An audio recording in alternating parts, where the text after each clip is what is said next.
Okay, hey everyone, welcome to Educators for Impact's third event, and thanks for coming out to support us. My name is Joyce, and I am the current CCO of Educators for Impact. And so today we have some very wonderful speakers. We have Elliott, a neuroscience major at Johns Hopkins, and Jackie, who is going to the same university and majoring in biophysics.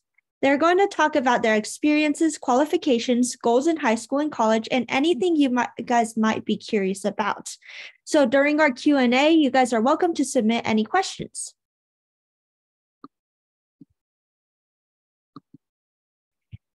And just to quickly introduce our program, Educators for Impact is created to bring different people together from different backgrounds and industries to share their thoughts about everything education related.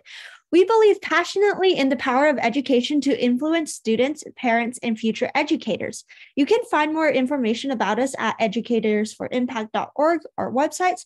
And besides myself, I have 4 other team members helping us with this entire event, including Angelina, Vanessa, Chris, and Elaine, who is here today, and they have been working so hard to make this event possible. So make sure and thank them for that. Okay, and so going over our speakers, Elliott, do you want to introduce yourself? Yeah, I'm a first-year student at Johns Hopkins. I'm majoring in neuroscience and now minoring in applied math and statistics. I'm from Northern Virginia, and I was accepted ED2 to Hopkins last year. Okay, and our other speaker today is Jackie. Jackie, do you want to introduce yourself? Yeah, of course. Hi guys, I'm Jacquelyn. I am also a first-year student at Johns Hopkins University. I applied as a physics major, but I declared my major like a couple weeks ago as biophysics. And I'm also minoring in bioethics. I'm originally from California, specifically the Bay Area, and I was accepted ED1 to Hopkins. Okay. And now we are just going to be going on to the Q&A. And again, if you guys have any questions at all, feel free to submit them at like the bottom bar where it says Q&A. And I'll just start off with a few questions of my own. So first of all, to both of you guys, what allowed you guys to explore your interests and passions for your majors in high school? I feel like it was just mainly my extracurriculars. So there are a few clubs at my school, like one that I was in all 4 years was Future Health Leaders. We just brought in different speakers from like different areas of like medicine and had them talk for like an hour or so after school. And I feel like that was a really big part of me wanting to become a doctor and wanting to follow like the pre-med path. We also had, like, I was also in Science Olympiad for 3 years, starting sophomore year. And we just went to competitions, and I mainly did bio events, and I became the bio captain for senior year. I guess that was good, give like opportunity for me to learn like different areas of bio. Like, for example, I didn't know anything about like epidemiology, and I started doing disease detectives, which is an event related to that for all 3 years that I was there. And finally, I feel like the last club that we had like a neuro specific club at our school that was like created like junior year. So I was a part of that. It was mainly like focused on, it's kind of like combining neuro with robotics. So we had a project and we worked with like local universities to try to make, like, I think one of our projects was with implants. So we worked with a local university in a project, and we had like different steps like coding and designing and all that, and we'd have meetings after school to go over that and like split into teams and stuff. And I think finally, like, one big part of that wanted me to come here and pursue like neuroscience and also like an engineering side with math and stuff is I did do like cold lab research in high school at like different universities, and I feel like that really pushed me to be interested in like analysis, and specifically I did like genetics research with that, and I feel like that really sparked my interest in bio in general and pushed me towards this field. So I was able to do projects relating neuro, bio, and like CS all in one, and that sort of helped me with that. Yeah, Oh, And yeah, go ahead, Jackie. so I think my answer is going to be a little bit different. There's not like a lot of, I would say, like biophysics like clubs like or summer programs. Like, you don't really hear about it because it's very like specific. So I guess I'll talk about physics and then also just like pre-med in general, because I'm also pre-med like Elliott is. So in terms of physics, I kind of just, chose my classes like in that direction. Like instead of doing the chem path, we had a physics route. So I took a lot more physics classes and I went to office hours a lot and maintained a really good relationship with my physics teacher, which really actually inspired me to originally apply as a physics major to all of my colleges. And he just really sparked my love for physics. And then in terms of pre-med, I guess I did like a lot of summer programs that were related to like biomedical research or like learning how to be a doctor. And basically at those clubs, I would be discussing with like doctors who have their own practice or like professors at different universities. For example, I think one of them was at, I remember, Columbia, and then there was one that was held at Berkeley. And I was just basically able to talk to doctors who had experience in the fields I was interested in, which really made me like motivated to become like pre-med. And then in terms of like extracurriculars, I did some medical related like clubs such as Colors for Coats, which is a club that I actually was part of like the founding team. And basically what we did was just like raise awareness about like different public health issues, like bring in speakers, have like different volunteering events related to like health issues. Yeah. Okay, perfect. And besides the ones you talked about, what other extracurriculars did you have in high school and how did you guys manage your time? Do any of you guys want to go first? She said, go ahead. You want to start? Okay, here. No, I can speak. I think besides that, I think I'll just go more in depth on the research part. I feel like that was a big part of my application. So I did research for like 2 years. Started my sophomore summer and I did it into my junior summer. And I like sophomore summer I worked here with a professor. It was mainly like neural implants. So I feel like that obviously pushed me towards wanting to go into neuroscience and also wanting to go into like having an AMS or like that CS engineering side of it. And then my junior summer, I worked at Dartmouth with a professor, and it was mainly code lab stuff. So I'd learn R, which is a coding language mainly used for like, there's a lot of bio-related analysis, data analysis for that. So I went to lab meetings, I met with a professor and other like postdocs and that stuff. And eventually I worked on a few group projects, like one with breast cancer methylation data. Oh, and the main focus of the lab was like epigenetics. So I worked a lot with methylation data, and then I had my own like smaller side projects related to like neurodegenerative diseases, which also, I guess combining that with the research I did in neuro the previous summer, I wanted to combine like, the two disciplines with that project. So that's what I did. I also volunteered at the Red Cross for 3 years. So I just worked the front desk. There wasn't much, but I got to see a lot of how like blood work gets done and all that. I'd also worked as a medical assistant for 2 summers, just with my pediatrician. I'm pretty sure I'm supposed to get training for it, but he said it was okay. So I took a med assistant course while working there. So yeah, I'd go in before the doctor, I get patient history, do all the tests and that stuff. Yeah. Okay, and how about you, Jacquelyn? I think I had like less research, more like of a volunteering theme with my extracurriculars. So I was a biology tutor for like students who like my classmates who were like struggling in biology during my freshman year.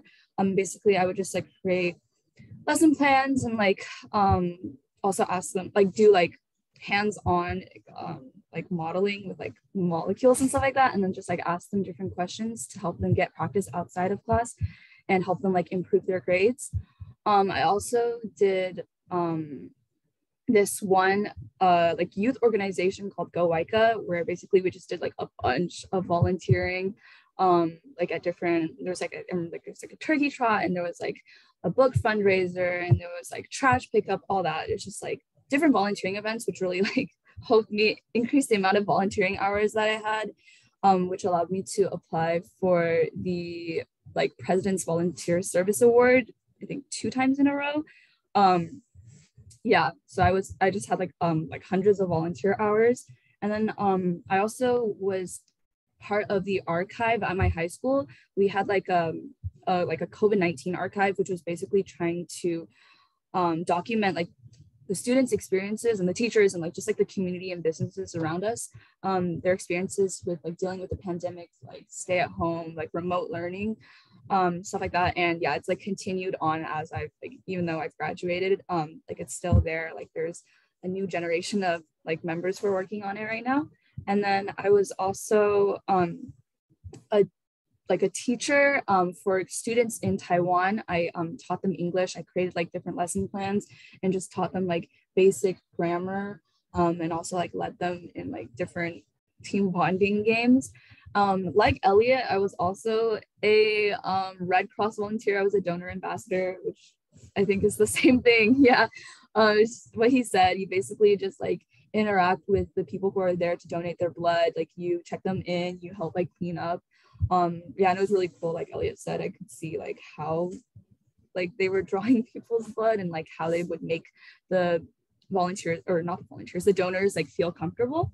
And then I was also a like just for like sports, I guess I was a I did karate, so I reached I think like second degree black belt in my sophomore or junior year. Yeah, and I just consistently did that every single week. And lastly, I was also a worship leader at my church for our children's like program, where basically every week I would just like lead the children in singing and dancing, and like also again like create lesson plans. And I also managed like a team of students who were also helping me with that program. Okay. And how did you guys manage your time? Because I know from what you guys said, you guys do a lot. I think for me, it was just, I think I just really had a passion for it. So it kind of made it easy. Like I enjoyed doing like the research, and I enjoyed like volunteering and that stuff in general because I was really invested in it. And I knew it was something I wanted or could like potentially pursue in the future. I think that sort of motivated me to like after school, I'd come back from school and I probably usually go straight to my desk and just study till dinner, and then eat dinner and then go straight back to studying. I think having that like persistent interest in what I was doing and what I was learning, like even with school classes, I try to make my schedule and fit it around classes that I knew I'd like at least kind of had fun in, or kind of would have fun in, at least a little bit, to make it easier on myself. So I think just oriented around things that I was genuinely interested in definitely helped me manage all that. And also I'd say I had like different I guess stress relievers. I liked hanging out with my friends. I liked just going outside, taking walks, or just like talking to my family a lot. So I think those really helped relieve all the stress and all the workload that I put on myself. Yeah, very similar to Elliott's experience. For me, I use like 3 different forms of like keeping track of like my schedule. So I used the calendar on my phone. I used like the reminders, and I also have like a written like notebook of my stuff, and I would just make new lists every single day, like multiple lists a day, and just like cross off what I had to do. And like the calendar and the reminders and then like my notebook were like all for different things, based on like how important the information like the event was, or like how how soon the event was happening. And then like very similar to Elliott, I was doing things that I really like to do. So like for example, if it was a club during lunch, I would rather actually go to that club than maybe, I don't know, have lunch with my friends, because it was just that fun. So I chose things that like wouldn't like bore me, or like just like it would keep me interested. So I would like have that commitment. And then again, I feel like I'm like saying the same things that Elliott is saying, but I would always like share like my stress with my parents, so that they could also help me like find ways to like solve my problems. Like I never keep things to myself. Like I try to talk it out. That way I don't feel like overwhelmed with my schedule. Okay. I also like piggybacking off what Jackie said about like notes and like reminders. I use Notion a lot. I think that's really useful.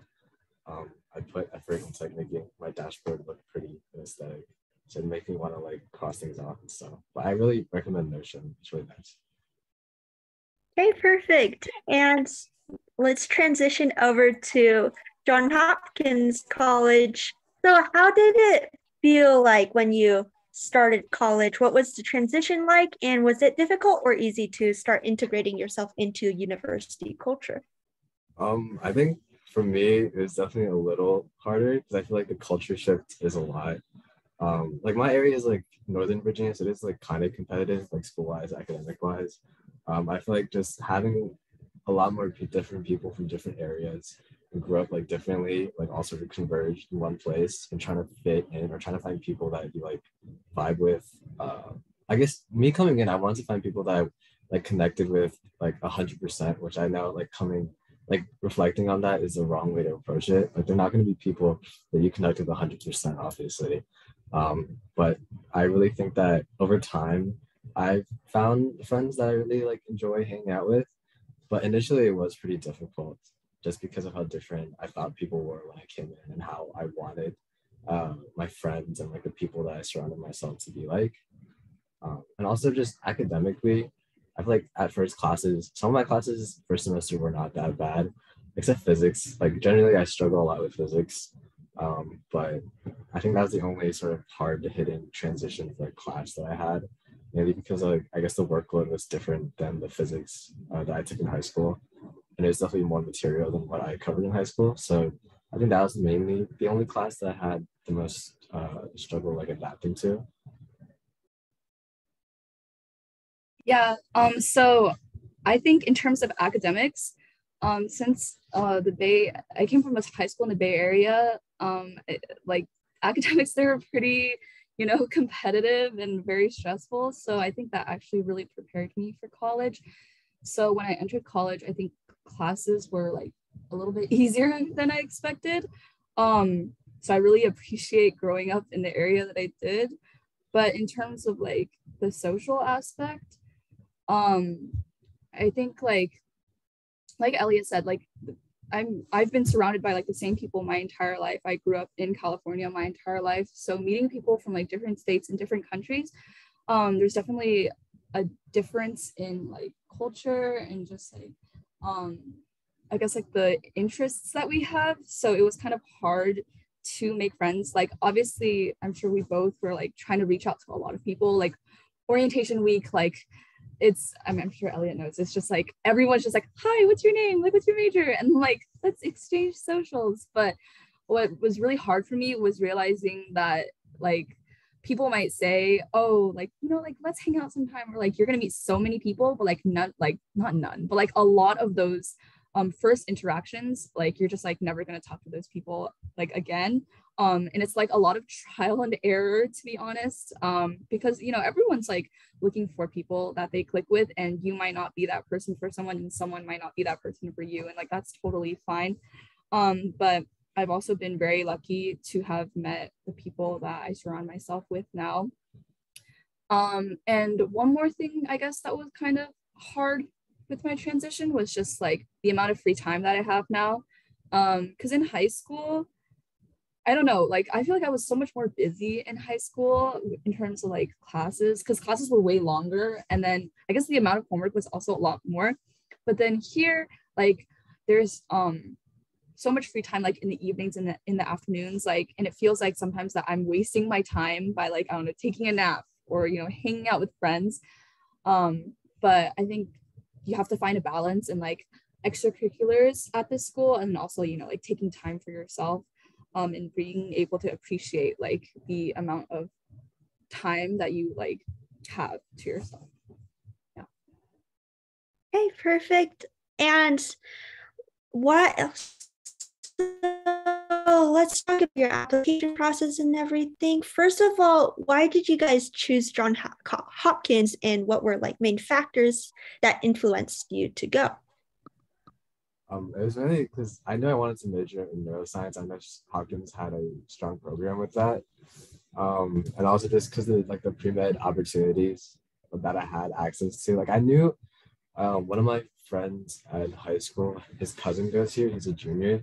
So I was lucky enough to be able to talk with him before coming here. And he was telling me, I mean, of course, he was telling me a lot of good things about the school. But he's also telling me about how he's also a pre-med. So he's also telling me about all the research opportunities that he has, like all the like students can get grants for research, that he's able to work multiple research jobs. He told me about like pre-health 101, how easy it is to find research, and also about the advisors, and also how like contrary to what people said about Hopkins, that the pre-med community is not as toxic, I guess, as people say. So I think all this kind of contributed to me wanting to come here. Yeah. Okay, and Jacquelyn? Yeah, very similar, because I knew I wanted to be pre-med, and you know, like I see like this is kind of dumb, but like, you know, I've always known like Johns Hopkins in terms of like its medical, like the medical school. So like I knew that I wanted to go like here for my undergrad to get more experience and prepare myself for med school. And I think the statistic is like, I don't know, like a very, very large portion of students who are pre-med here get into med school. And it's because like, you know, the school has a lot of resources for us as pre-med students that I don't think we would get anywhere else. Like I know so many people, like the majority of people get like at least some research like within their 4 years done. And like, I know so many people like right now who have research, I'm starting like literally like freshman, like fall. They've been like, I don't know, working with professors and like working at the med campus. And it's just like super easy to reach out to these professors. And I think you talked about pre-health 101, right? Okay, yeah. And there's a lot of like pre-med clubs, because like, I guess like people know that like half of the school is pre-med. So I was able to join like a lot of clubs where I was able to like meet different professionals that I don't think I would have been able to like meet with just like on my own by like emailing them. And like just like a lot of like the upperclassmen have like connected me to different opportunities, which is like, you know, really helpful. Okay. And what are some of the greatest challenges you have faced during college? I think, well, I mentioned before, physics was really hard for me, especially first semester. I did not do that well on my first midterm. So, and we get one drop for a midterm. So we had 3 total. So I knew that from that moment, I had to switch up how I studied for physics. And I had to start studying earlier. So that was definitely an adjustment. And I sort of applied that tactic of like studying earlier and just like the schedule of how I studied and how much I studied each day preparing for each midterm. I definitely applied it to my other classes for semester, and now like I applied it to chem, psych, and just in general. Like I still do it now, of course. I feel like in other areas there are definitely some other challenges. I feel like college is a lot of, I mean, in general, college is a lot of meeting new people and learning where you fit in. And sometimes you just learn that people just don't like vibe with you 100%, or people are like extremely different from you when you thought they weren't. So I think it's a lot of growing and a lot of reflecting on who you want to be and like who you want to surround yourself with. I think that was a pretty big challenge for me personally, first semester and a little bit in second semester, but yeah. Yeah, I totally agree with that. I think realizing that not everyone, like you're not going to be able to please everyone. Not everyone's going to be able, like, not everyone's going to agree with you. Like, for example, like, like a professor on your essay topic, you might have thought like it was wonderful, but sometimes you just have to, you know, take in that constructive criticism. And then just like with your peers as well, like you might have conflict, and there's no way that you're going to be able to satisfy like everyone's like opinion of you, because everyone has a different mindset. So you could be making one person very happy and like getting another person like very pissed off at you, and like you just have to be able to deal with that, I guess. And then also I think Elliott said just like studying earlier, like I think in high school it was very easy to just like cram everything the day before and like get away with it and get a good grade. But in college, like if you fall behind, like it's really, really hard to catch up. Like if you like miss a lecture, or if you don't pay attention in a lecture, you're gonna end up like not understanding the rest of the content. It's just gonna like spiral. And it's really hard to dig yourself out of that hole. And I think I learned that in first semester. I ended up doing fine, but it was just like it was really hard to like have to like pull an all-nighter the day before to learn everything. But this semester I've been able to like learn how to get started like with studying very early on, and ensure that I am actually understanding the content as I'm learning it. And if I don't understand, go to office hours, go to TA review sessions, go ask questions. And that's really helped me with just managing my time, and also just like learning the concepts in general. I want to like just off of like the first point I guess Jackie was saying, and my last point, like just a lot of people in college, I feel like sometimes they just don't have your best intentions in mind. And I think it took a while for me personally to realize that a lot of people aren't really, they're mainly, it sounds like selfish, but like a lot of people are working for themselves. And I think you have to realize that if you want to surround yourself with people who care more about others, that I think you're just gonna find your crowd, I guess. Yeah.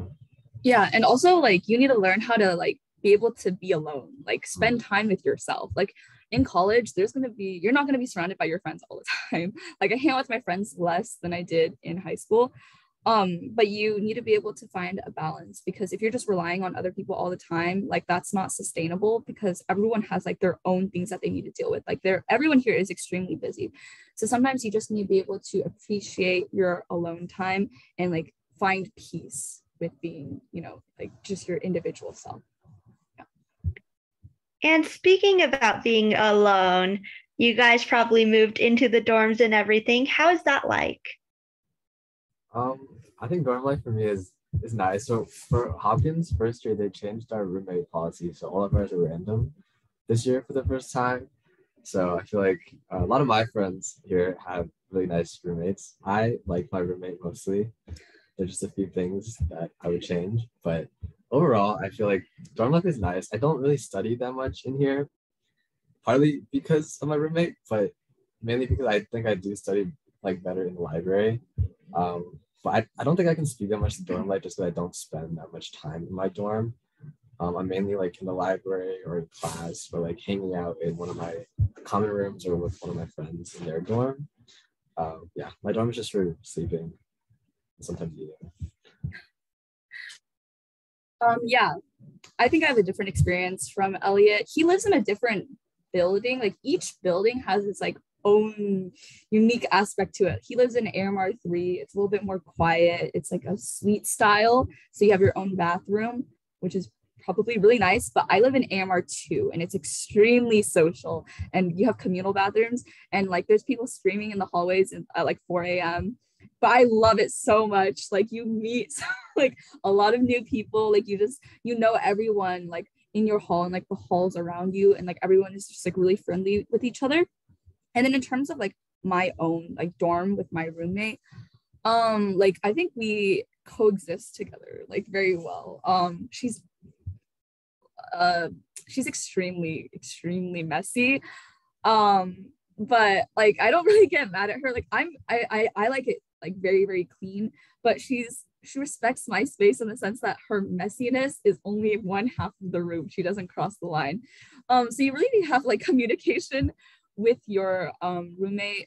Like if you have issues, you guys need to talk it out, or else it's just gonna like again like spiral. It's just gonna like build up, and at some point it's just gonna be really awkward to bring up something that you never talked about before.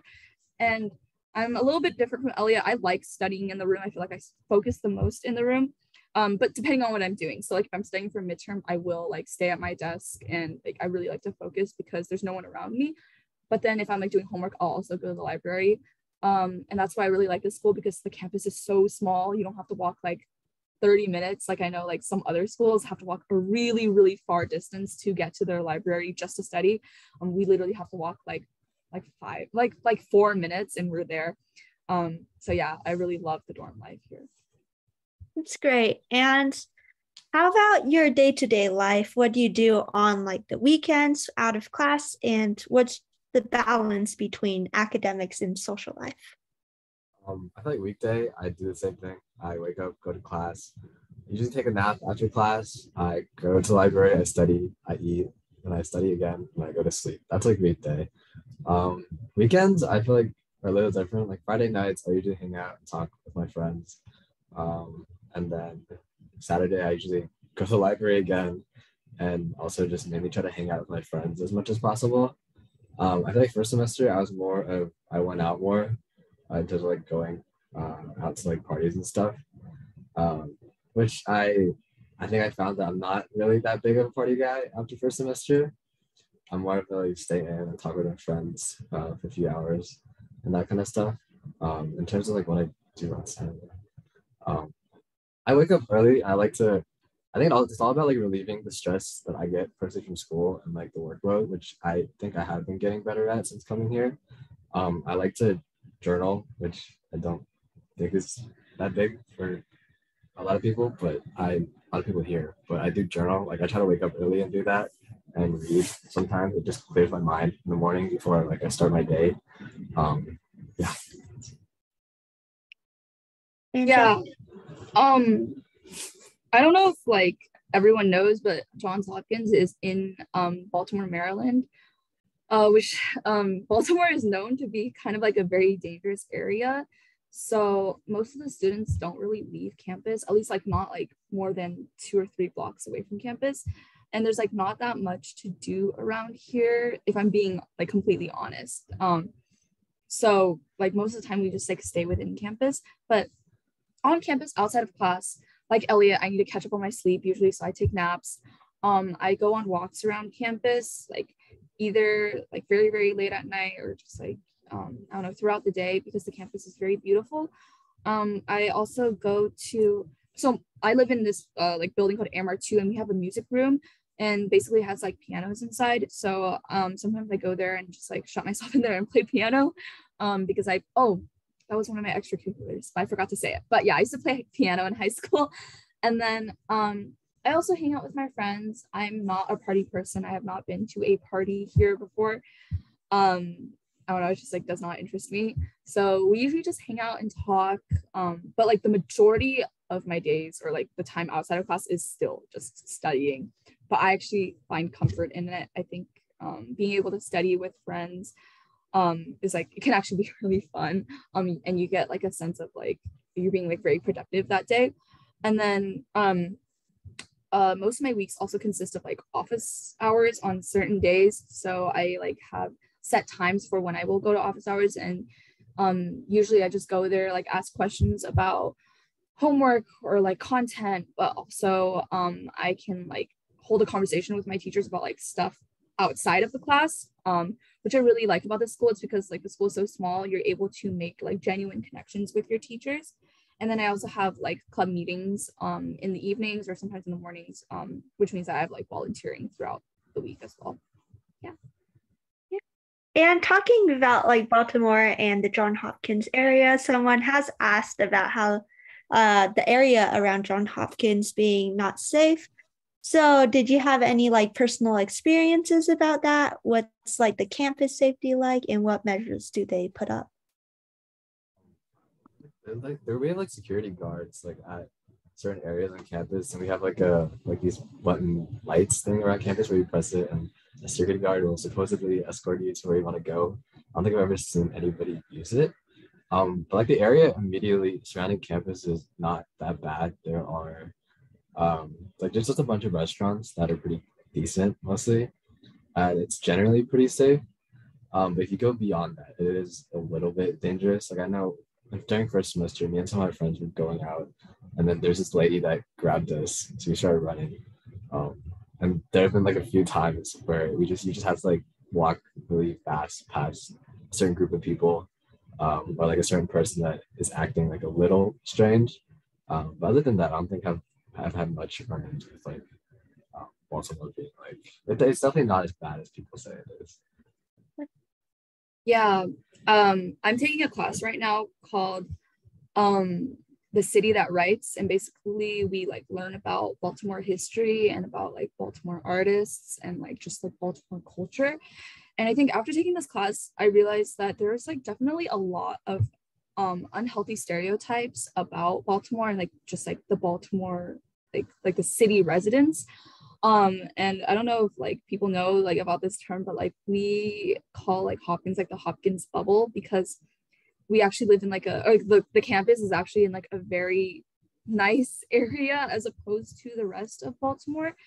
But since people come into like this school with the mindset of like, oh yeah, like everywhere around us is like super duper dangerous and like we just need to shut ourselves in, I feel like people actually end up missing out on a lot of things. Like there's a lot of cool like art installations around the city that I actually like studied with my class. And I think like there's like we end up having this mindset of like, oh, us versus them. And I think like that's super unhealthy, because we actually like it like perpetuates unhealthy stereotypes, and also like it leads us to like just like literally close ourselves in and like not be open to like the beauty of like Baltimore as a city. I do admit like there are like dangerous places. Like you don't want to just like go by yourself to like a dangerous place in like the middle of the night. Like that's just like not smart. But around campus, at least it is very safe. Oh, like around campus, it's like 2 blocks or 3 blocks. It is very safe. Like there are security guards like on every single block, multiple security guards. Like you'll just walk past them, like they'll be like patrolling the area 24/7. Like they never have like a day off, you know.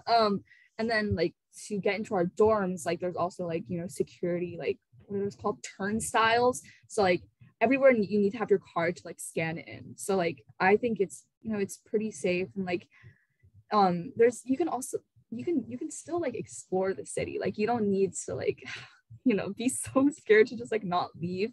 And we also have like a transportation system, which I think is super wonderful. We have the Jimmy, and we also have Blue Jay shuttles. So the Jimmy is like the school, it's like a bus that like students take around school, or no, around like the city. And we also have like Blue Jay shuttles, which is like basically it's kind of like Uber in the sense that you like order one and like you just like go to your destination, and it's like a school's like van that just like drives you there and can drive you back. And yeah, that's super helpful. So you don't have to Uber everywhere, and you don't necessarily have to take public transportation everywhere, because I know that public transportation can be a little bit sketchy sometimes. So yeah. Okay.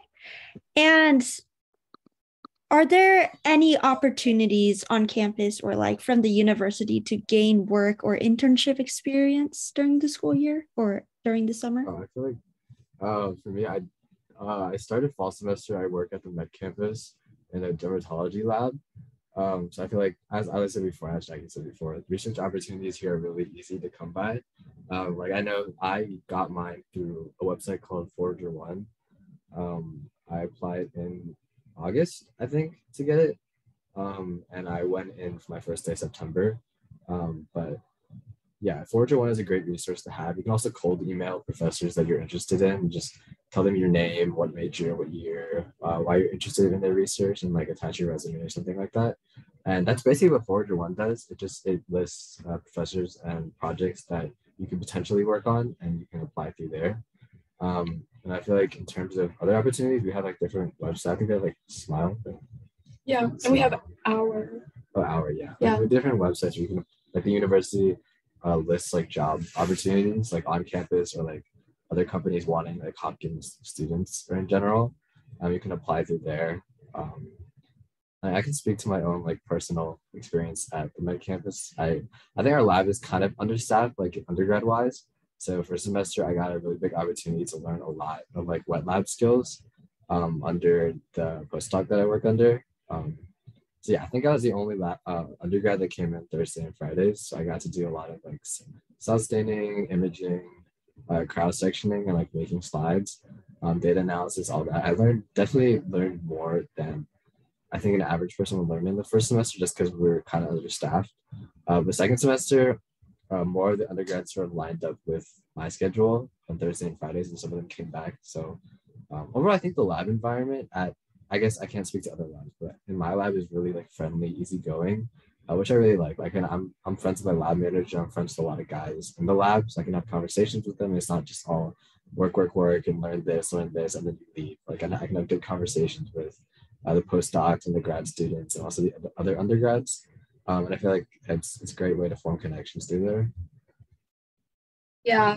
I can't say as much as Elliott has provided because I'm not doing lab work this semester. I try to explore more clubs and like club officer positions and volunteering, which is why I have not had the time to do it, but I am planning to do it next semester.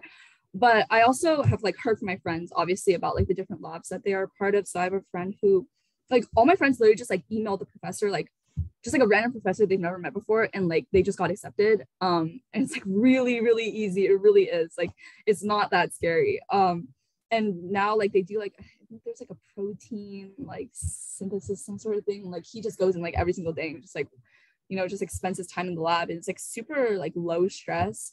But he has like a lot of fun in the lab. And then I have a friend who also, she told me that she like helped in like a surgery like a couple weeks ago on like a little, like, I don't know, like on a mouse or something like that. And like this is all on campus. Like it's just like in the different buildings around campus. I think it's a little different from Elliott. Elliott has to like commute somewhere to the med campus. Yeah, but like these are on campus. And like a lot of the clubs that I've been in, they've also just like introduced us to, like, we've like physically met with different doctors around Baltimore, like public health, like specialties, like just like different fields of doctors, where and they also have like different like summer internship opportunities or like research opportunities, and you can literally just be like email them after like the meeting or like the event and just be like, hey, like I was super interested in what you talked about, like do you have any opportunities that I could like perhaps apply for? And like they're always super open because like they know that you're a student from here, so they're like usually pretty happy to like get you on board. Yeah, I feel like, I mean, orientation week, we could pick like between a few seminars, and one of them was like research 101 or something. It was like an hour presentation of just giving you all the information you need on how to apply for research here. I do know, like, just like as a testimony to like how easy it is to get research here, like my friends at other schools, like specifically like UVA, like there's only a certain time period where you can apply for research, and it's like a few week window. It's really competitive to get a position. Whereas here, they can just email like randomly throughout the semester, and they'll probably let you in the lab as long as you express like some interest in it, and as long as they have a spot for you, basically. So it's really easy to come by research opportunity. And so you guys talked a lot about the good things at Johns Hopkins and everything, but is there anything that you would want to change about your university?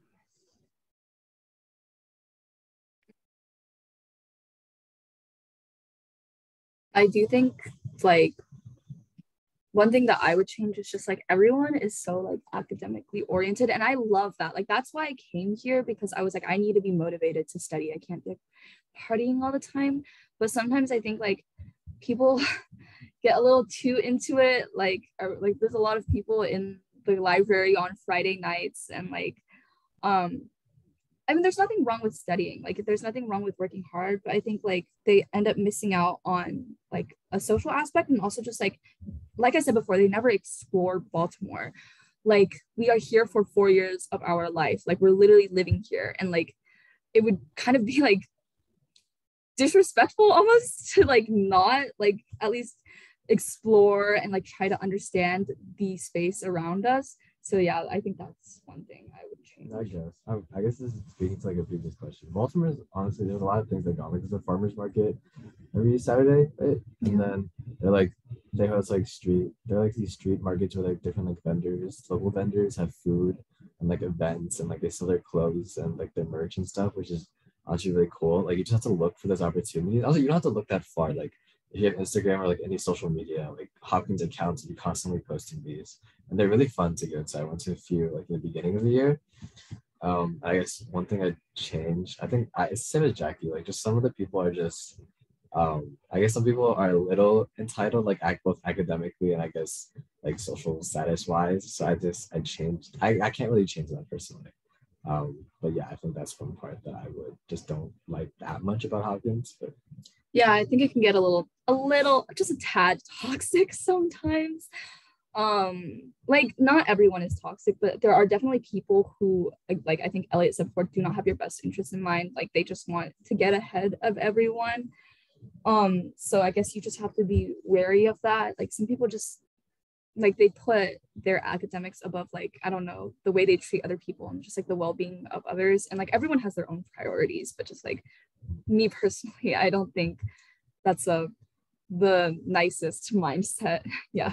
yeah, a lot of people like look down on other people. Not a lot of people. Like some people here just look down on other people for like really, really like small details that like in reality don't matter that much. Yeah.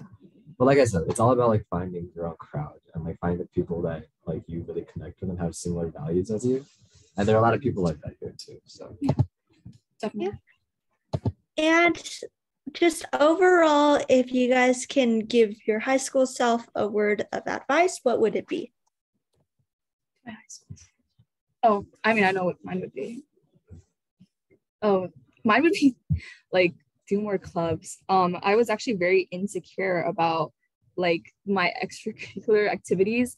When applying for college, I don't think I had enough like leadership, I guess. I did have like, I was the officer for like one club and I did a lot of stuff outside of school, but I wish I had, spent more time inside of school, and been able to like become like do officer positions. And it's obviously like, it's not just for show, it's not just for like, the application itself, but it's just because I think I would have been able to like connect with my high school teachers a lot more and just like meet like, different people and gain more experience in terms of like the pre-med area. And then also it would be and then one more thing would just be like kind of like enjoy your time in high school. Like I always had the mindset of like, I just can't wait to get out of here. But looking back, like that time was actually very, very precious. Like it's like something I will always keep with me. So like, I know it's really stressful, like with, SATs, like APs, college essays, like all of that stuff. But like looking back on it, I wish I had just spent more time like just like living in the moment, not just being so stressed about like what's going to happen in the future, because like that time you're never going to get back. Like I'd agree with Jackie. Like I definitely wanted to take more time to like appreciate the time I had in high school, especially like pre-junior year, like junior year and before. I definitely wanted to like hang out more with my friends and also like appreciate the moments we had at school. Because I feel like during senior year I had a lot of fun, even with all the college apps and all the stress that I had coming from that, like writing essays, making my application look the best and try to make it like the most appealing for colleges. But I feel like even during that time, I try to open myself up senior year to a lot of new things and hanging out more with my friends, and that was literally the best time I've ever had in my life, looking back. And secondly, I feel like I wanted to find a work life. I guess this ties in with what I said too. It's finding a work life balance earlier. I feel like I was a lot more like study, like junior year and before. But senior year, I still did well in my classes and I still was able to hang out with my friends and like try new things. Like I literally didn't eat out until like senior year with my friends. And I mean, that was great. And like going to new places and stuff. Like I live pretty close to DC. So we go to DC kind of often. And I never got to do that or drive around with my friends before that. So yeah, really opening up to that, trying to find a balance really. Yeah. And speaking of high school and all the academics wise, we do have a few questions in our Q&A asking about when they should start taking SAT academic classes or like SAT overall, and how many times should you actually be taking them? I took the SAT twice and I took the ACT once. I did better on the ACT, which I partly credit to like my studying for SAT because they're kind of similar, but I did find ACT easier. As to like when you should start studying for it, I started studying for SAT sophomore summer, I think, before junior year. I think that's when I started studying. And I took one in October and the other one in December, and I took my ACT in July during my junior summer. And also when to start taking like I guess higher level classes. I think that's just up to you on what you're interested in. Like I don't, and also what your high school offers, I guess, and when your high school lets you take it with prereqs and all that. But freshman year, I took APCS as like I guess my first AP class, to see if I was interested in it. After taking that class, I really did not like CS. I guess that was like my first advanced class. And I wanted to test that was something for me as a possible career path or something I could combine with my already interest in medicine. And like as I evolved, I guess more with as the years went by, I did try. I can just name my courses. But sophomore year, I only also took one AP. It was just AP World because that's the only thing our high school offered for sophomores. So I guess that's also, like I said, that's a big factor is what your high school offers and what you take each year and with what other classes you've taken.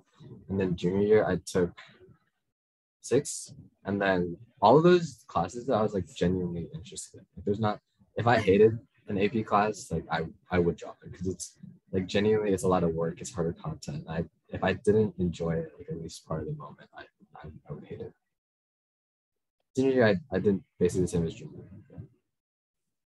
Yeah, for the SAT, I started studying, I think, end of sophomore year.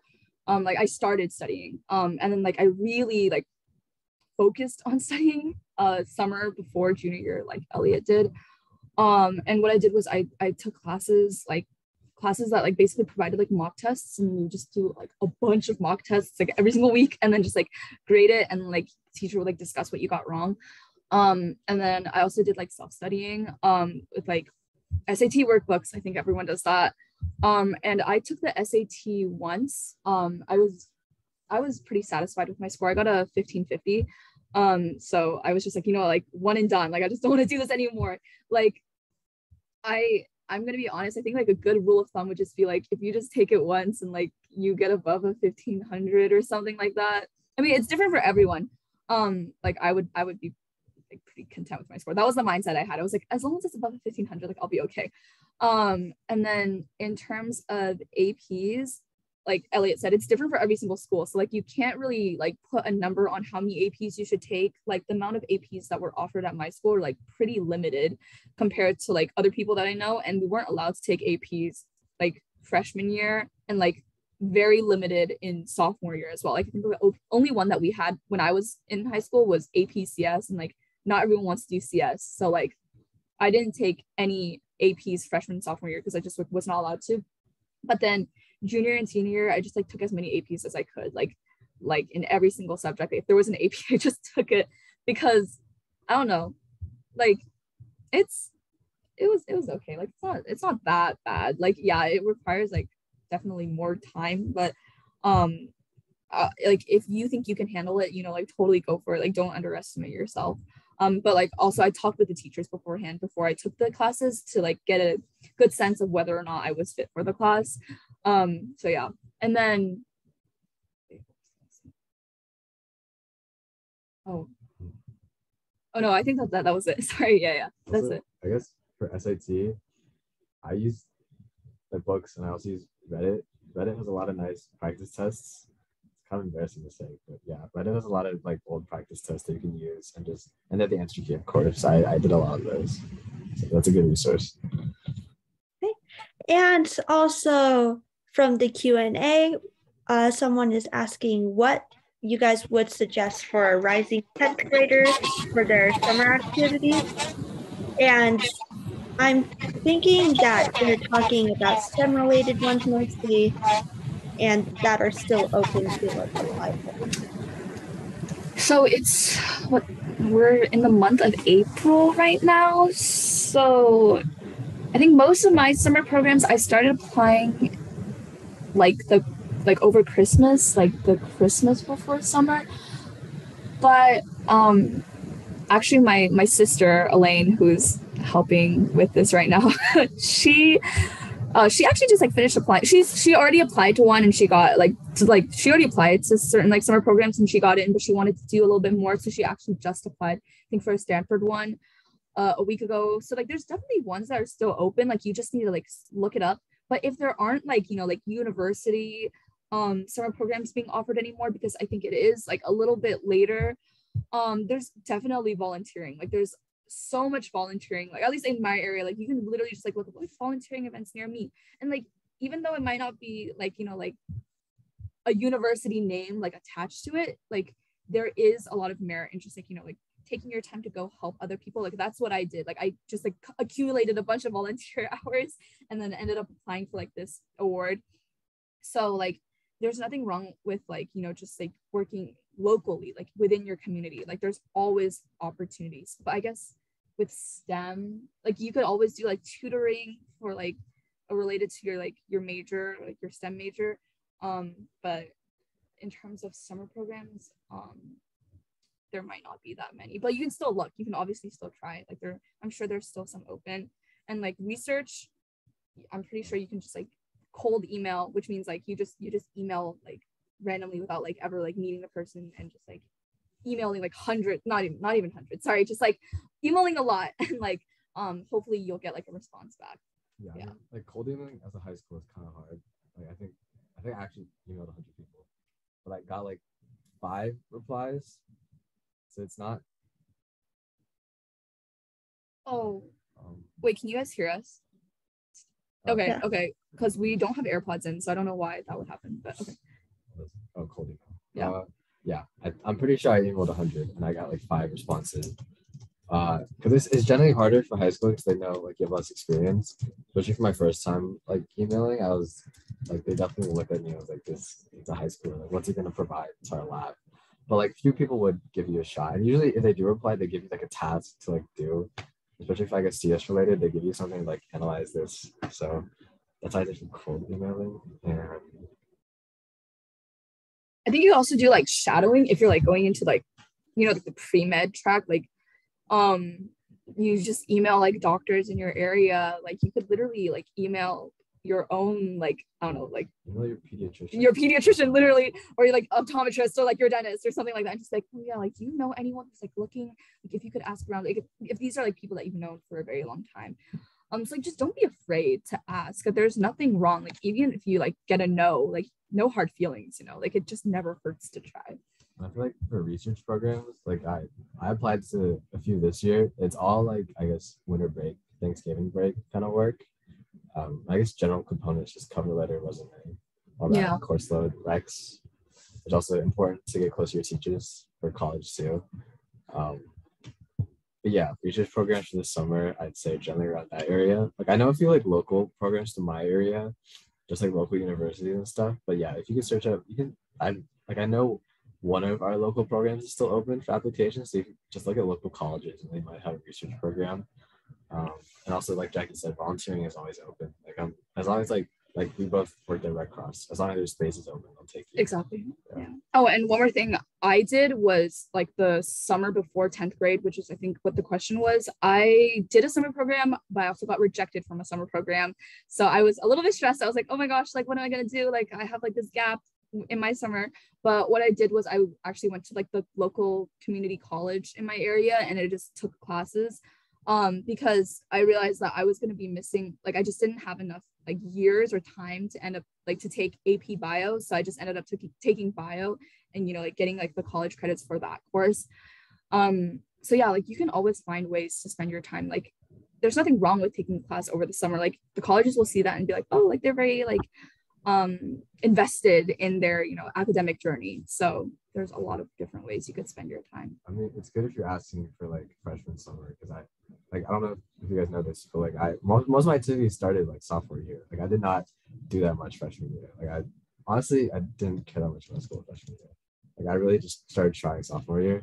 So it's good to do that. But in terms of sophomore summer, I guess which is comparable. I started a lot of my volunteering then. And I started trying to become more involved with clubs and applying for research programs and all that. So that's just generally good advice for first year on. Yeah. And finally, what do you guys both plan on doing after graduation?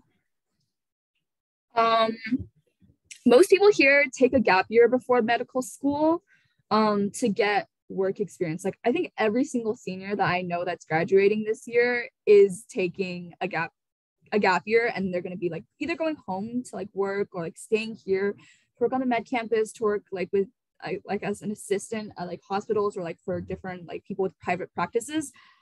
So if I do have to take a gap year, I definitely will. Like if I have to like, you know, like try to improve my MCAT score, like get more volunteering, clinical volunteering, you know, just like volunteering in general, hours, like I will definitely take a gap year. But after that, I'm obviously going to be applying to medical school.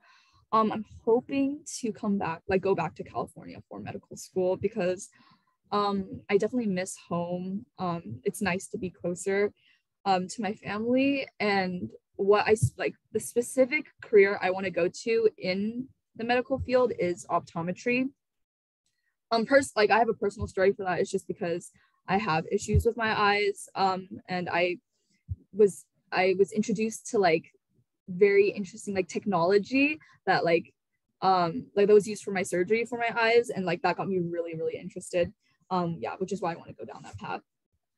Oh, I think speaking to the gap year, my lab manager at the lab, he graduated last year. He's taking a gap year. He's taking his MCAT this week. So yeah, I think I'm gonna follow something similar and probably take a gap year before applying. As to where I want to go, I kind of want to live in a city. I think I want to live in New York, but I'll go wherever I get accepted, I guess, like wherever wants me. And in terms of like future career path, I want to be a pediatric surgeon.